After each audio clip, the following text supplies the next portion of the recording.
Kemarin itu gue sempat bikin video rekomendasi kamera untuk para motovlogger. Karena emang lagi kayak rame gitu meme tentang motovlogger. Dan salah satu tim gue di sini nyaranin buat bikin juga rekomendasi kamera buat para food vlogger. Yang entah kenapa lagi rame juga, ada apa dengan dunia content creator saat ini ya. Tapi ya, mari di video kali ini gue kasih beberapa rekomendasi yang menurut gue cukup menarik dipertimbangkan.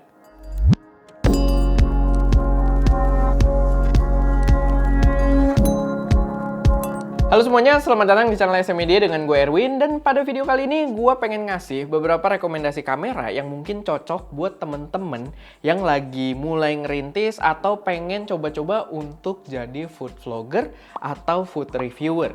Yang nantinya mungkin bisa membuat kalian mendapatkan makanan gratis setiap harinya.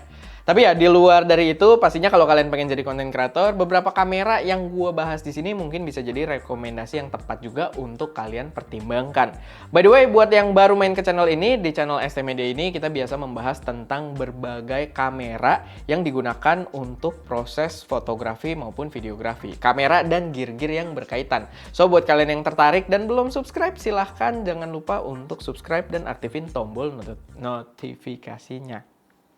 Pleset. Rekomendasi pertama ini ada GoPro Hero 11 yang dijual dengan harga 8,8 juta rupiah. Kamera ini masuk ke dalam rekomendasi kamera buat motovlog kemarin karena wajar GoPro biasa dipakai buat motovlog juga di helm. Tapi buat vlogging biasa pun sebenarnya kamera ini udah mumpuni banget. Karena dia punya gambar yang bisa gue bilang cukup bagus gitu ya dibandingkan action cam lainnya. GoPro terbilang yang cukup juara juga gambarnya. Punya audio yang bagus juga buat kalian sekedar ngomong dengan audience. Kalian mungkin jarak kameranya sekitar 1 atau 1,5 meter itu masih memberikan suara yang menurut gue sangat-sangat proper dari GoPro. Dan kalian pun nggak perlu pakai bawa-bawa gimbal gitu ya atau pakai tripod dan lain sebagainya karena GoPro sendiri sebagai action cam dia punya stabilisasi yang udah sangat bagus. Kalau nggak salah di GoPro tuh namanya Hyper Smooth ya kalau nggak salah. Tapi ya itu dia kalian cukup handheld aja pakai tangan gambarnya udah cukup stabil karena GoPro punya sistem stabilisasi yang sangat bagus. Paling kelemahannya kalau kalian pakai action cam kayak GoPro ini adalah sensornya yang ukurannya cukup kecil dimana kalau misalkan kalian nge-shoot video di misalkan ini kan review makanan gitu ya food vlogger kalau kalian nge-shootnya malam hari jajanan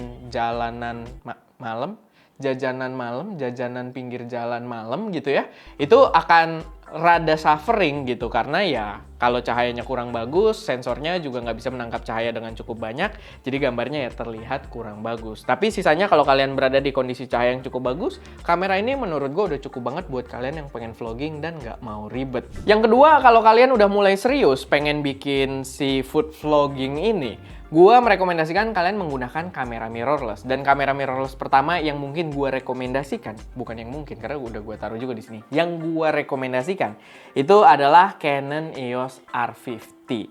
Nah, kamera ini sebenarnya cukup unik karena di luar udah launching, dia adalah kamera entry level di jajaran RF system, untuk APS-C-nya juga RFS system.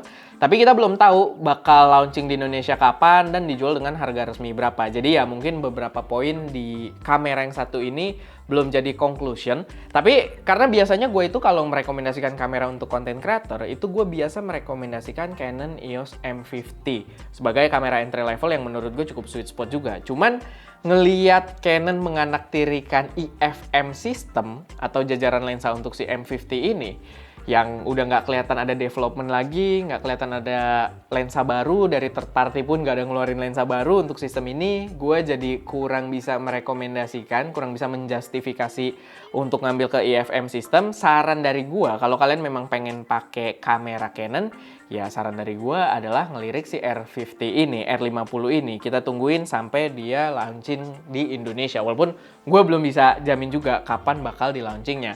Nah, kamera ini balik lagi karena dia mirrorless, sensornya APS-C, udah lebih gede dari GoPro, jadi lebih proper juga untuk low light-nya. Dia juga mirrorless, udah interchangeable lens, kalian bisa explore dengan lensa yang berbeda-beda. Dan karena dia kamera Canon, dia punya akurasi warna yang sangat baik di gambar-gambar kalian, begitu juga dia mudah untuk dioperasikan. Jadi menurut gua salah satu kamera yang perlu dikonsider juga kalau kalian pengen bikin konten. Dia juga udah mendukung penggunaan mikrofon eksternal, kalian bisa colok ke jack 3,5 mm, cuman yang jadi concern gua di kamera ini adalah belum adanya audio monitoring gitu. Belum ada headset jack di kameranya buat kita monitoring audio. Tapi ya menurut gua cukup menarik juga buat masuk ke dalam radar kalian kalau pengen bikin konten-konten food vlogging. Selanjutnya adalah kamera mirrorless Sony ZV-S10 yang dijual dengan harga resmi di Indonesianya itu sekitar 12 juta rupiah, udah full dengan lensa kit 16-50 mm. Dan menurut gua kamera ini worth it banget buat kalian pertimbangkan. Dari segi harga yang masih cukup affordable, dia menawarkan produk yang menurut gua bisa menghasilkan konten-konten yang cukup bagus juga. Kayak dia sensornya juga udah APS-C, gambar yang dihasilkan proper, walaupun memang buat explore warna di kamera-kamera Sony sebenarnya spesifik sih, karena untuk beberapa kamera Sony yang sekarang udah lebih oke juga color science-nya, tapi di ZV-S10 ini kalian masih harus agak explore, mungkin penggunaan S-Log dan lain sebagainya gitu. Tapi kamera ini menawarkan fitur yang menurut gua oke banget juga. Selain gambarnya bagus, autofocusnya juga juara di ZV-S10 ini dengan harga yang masih affordable tadi.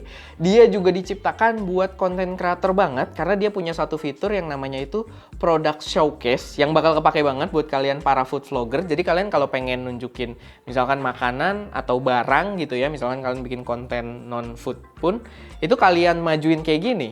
Kalian nggak perlu nutupin muka biar fokusnya pindah ke barangnya atau ke makanan kalian. Tiap kalian nunjukin ke depan kamera, itu fokusnya bakal pindah ke barang yang kalian tunjukin atau makanan yang kalian tunjukin. Dan menurut gue itu fitur yang bakal kepake banget buat para food vlogger atau konten creator apapun gitu. Jadi di ZV-S10 ini punya fitur yang menurut gue bener-bener diciptakan untuk para konten creator yang pastinya oke juga buat kalian consider. Belum lagi ekosistem lensa, walaupun dia nggak jual body only ya. Jadi harganya tadi 12 juta tuh udah yang paling murah dengan lensa kit 1650-nya. Tapi kalian ekosistem Sony udah banyak banget. Kalian mau explore dengan lensa-lensa dari third party, dari Sigma, Tamron, Samyang, Viltrox, dan lain sebagainya banyak. Pokoknya Sony tuh paling banyak support ekosistem lensa third party, itu udah bisa gitu. Jadi kalian punya banyak pilihan-pilihan lensa yang murah-murah juga. Lalu di samping itu dibandingkan Canon tadi di R50-nya, untuk si ZV-S10 ini dia udah support mic input dan juga headset output. Jadi dia ada jack 3,5, itu kalian bisa colok headset dan berguna banget buat kalian preview video kalian ketika kalian lagi di luar gitu. Jadi nggak harus pakai laptop, pakai headset, dengerin suara gimana, atau kalian giniin speaker kameranya, nggak perlu, karena kalian udah bisa colok headset. Dan menurut gue itu salah satu fitur yang cukup krusial untuk sebuah kamera, apalagi kalian food vlogging yang biasanya berada di tempat-tempat yang kayak jajanan malam gitu, jajanan pinggir jalan. Jadi kalau buat preview audio ya lebih enak pakai headset. Dan menurut gua kamera tersebut wajib juga buat kalian lirik. Selanjutnya ada kamera dari Fujifilm, yaitu adalah Fujifilm X-S10 yang dijual dengan harga 15,1 jutaan rupiah untuk body only. Kamera ini adalah kamera yang menarik karena di setiap video gua tentang rekomendasi kamera untuk para content creator, kamera ini beberapa kali itu selalu menduduki peringkat nomor 1 kamera paling rekomen untuk kalian yang mulai bikin konten. Tapi di video kali ini kayaknya dia nggak menduduki di urutan pertama, tapi tetap dia adalah salah satu kamera kandidat terkuat kalau kalian pengen bikin konten food vlogging, karena dia punya fitur-fitur yang menurut gue wajib juga untuk kalian pertimbangkan. Kamera ini punya warna yang bisa dibilang auto cakep, beda sama tadi Sony ZV-E10 yang warnanya kalian masih harus explore lagi, dan kalau bisa kalian pelajari grading juga di post processing. Kalau si Canon R50 itu warnanya akurat, nah si Fujifilm X-S10 ini punya warna yang cukup akurat, tapi kayak dikasih tweak sedikit warnanya tuh jadi kelihatan appealing. Begitu juga dia punya fitur yang namanya itu film simulation, jadi kalian punya beberapa pilihan, kayak mungkin bisa kita bilang simpelnya color profile, tapi dibandingkan kamera-kamera yang lain, dia kayak lebih serius dengan nama yang keren juga, film simulation, dan warnanya memang selalu banyak dipuja-puja juga gitu ya oleh penggunanya Fuji sendiri. Walaupun kalau gue sendiri sih lebih sering penggunaan di standarnya aja, Provia, tapi dia memiliki pilihan warna yang menurut gue oke banget buat kita explore. Lalu dia juga untuk penggunaan mikrofon udah bisa, ada jack untuk mikrofon, tapi dia ada preview audio cuman pakai port yang berbeda. Dia bisa juga pakai headset, tapi dia di kameranya itu portnya USB Type-C yang kalian harus pakai adapter lagi buat colokin ke headset. Tapi paling nggak kalian tetap punya possibility atau capability untuk preview video kalian ketika on the go gitu, yang tanpa gangguan noise karena kalian bisa pakai headset. Dan untuk adapternya sendiri juga udah nggak perlu beli lagi karena di paket pembeliannya setahu gua memang udah ada gitu. Bukan setahu gua, memang kalau zamannya XS10 udah ada. Karena dulu itu yang belum ada waktu XT30. Jadi gua tadi agak kelibet-libet gitu. Tapi XS10 itu udah dapet adapternya, kalian bisa langsung colokin dan kalian colok pakai headset buat preview audionya. Nah, yang cukup membedakan antara kamera ini dengan kamera yang sebelumnya udah kita bahas, si Fujifilm XS10 ini udah membawa IBIS atau In-Body Image Stabilizer, dimana sensor kamera ini dia agak-agak melayang gitu. Jadi dia kayak punya built-in gimbal yang kalau kamera kita geter megangnya, dia tuh stay di tempat gitu. Walaupun ya karena ruang sensor terbatas, kalian nggak bisa yang gerak banget juga. Tapi paling nggak kalau kalian handheld aja, kalian males pakai gimbal, kalian pengen syuting, nggak pakai tripod juga, kalian pegang se-steady mungkin, itu kan pasti ada micro jitter dari tangan kita, pasti ada micro vibration gitu. Dan itu tereliminasi karena dia udah ada IBIS di dalamnya. Dan itu berfungsi banget menurut gua, apalagi untuk para vlogger. Belum lagi yang perlu diperhatikan juga, akhir-akhir ini Fujifilm juga ekosistemnya udah mulai kuat, udah mulai menyusul Sony, karena beberapa lensa-lensa third party itu udah mulai bikin lensa yang cakep-cakep buat Fujifilm. Kayak dari Viltrox, dari Sigma, Tamron, Samyang, dan lain sebagainya gitu ya. Bahkan terakhir tuh yang gua nggak tahu ketika video ini tayang udah beneran rilis atau enggak, tapi terakhir tuh udah mulai dirumorkan kalau bakal ada lensa jajaran dari Yongnuo untuk Fujifilm gitu. Buat teman-teman yang udah banyak main di dunia kamera dari dulu pasti tahu brand Yongnuo, karena memang selalu memprovide lensa-lensa yang cukup murah juga gitu buat solusi teman-teman yang pengen pakai lensa bokeh dengan harga murah. Nah, Yongnuo udah mulai dirumorkan bikin lensa buat Fujifilm juga. Jadi secara ekosistem si Fujifilm X-S10 ini juga udah mulai kuat, dan menurut gua patut juga buat kalian consider. Terakhir yang menurut gua paling rekomen kalau kalian ada budgetnya, ini adalah kamera yang masih fresh banget, belum lama diluncurin, belum hadir juga di Indonesia, jadi kayak si R50, tapi ini lebih baru lagi diluncurinnya secara global, yaitu adalah Sony ZV-E1. Ini adalah kamera mirrorless full frame yang ditujukan untuk para content creator dan vlogger dengan ukuran yang cukup compact, tapi dia punya jeroan yang identik, itu kayak line sinemanya Sony, line flagship mirrorless-nya Sony gitu, FX3, Sony FX3 dan juga Sony A7S Mark III. Karena kedua kamera itu punya jeroan yang mirip-mirip juga gitu ya, dapur pacunya mirip-mirip. Dan di kamera ini dia membawa dapur pacu yang sama dengan harga yang jauh lebih murah. Jadi kalau MSRP luarnya si ZV-E1 ini dijual dengan harga 2.200 US dollar, atau kalau dikonversiin aja ke rupiah itu sekitar 33 juta rupiah. Dimana si FX3 itu dijual di Indonesia harganya kalau nggak salah hampir 60 juta rupiah gitu ya, sekitar 60 juta rupiah. Jadi ya itu pastinya jadi deal yang bagus banget buat kalian consider karena membawa performa yang cukup identik juga. Dengan sensornya yang udah full frame ini juga pastinya dia membawa performa low light yang lebih bagus, paling bagus di rekomendasi yang gua keluarkan di sini karena dia udah full frame, dan full frame-nya pun sensornya itu kayak A7S3 sama FX3. Yang di ranah full frame pun mereka termasuk yang punya performa low light paling baik.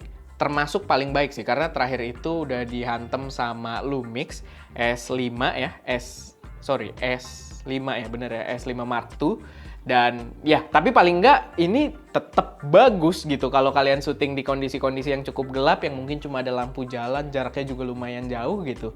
Itu harusnya tetap dapat. Karena kamera ini punya dual native ISO juga, di mana native ISO keduanya, itu kalau kalian pakai S-Log 3, itu di 12.800. Which is tinggi banget dan bisa membuat gambar kalian memang kelihatan terang dengan available light yang ada aja ketika di malam hari.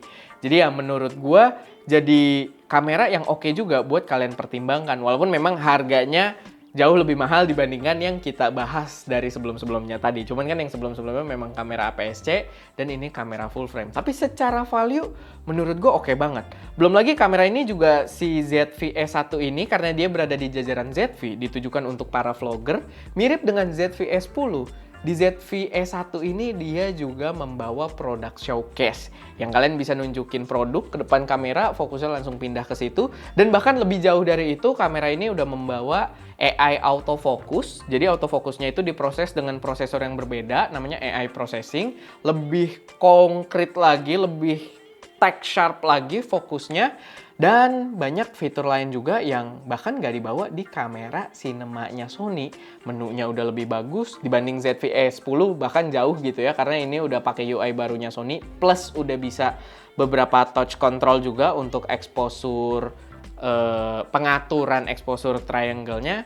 Jadi ya menurut gua, walaupun paling mahal di harga 33 juta dibandingkan yang tadi gitu ya, yang gua sebutin, tetap value-nya itu luar biasa kamera ini. Value-nya gokil banget, balik lagi kalau kalian ada budgetnya.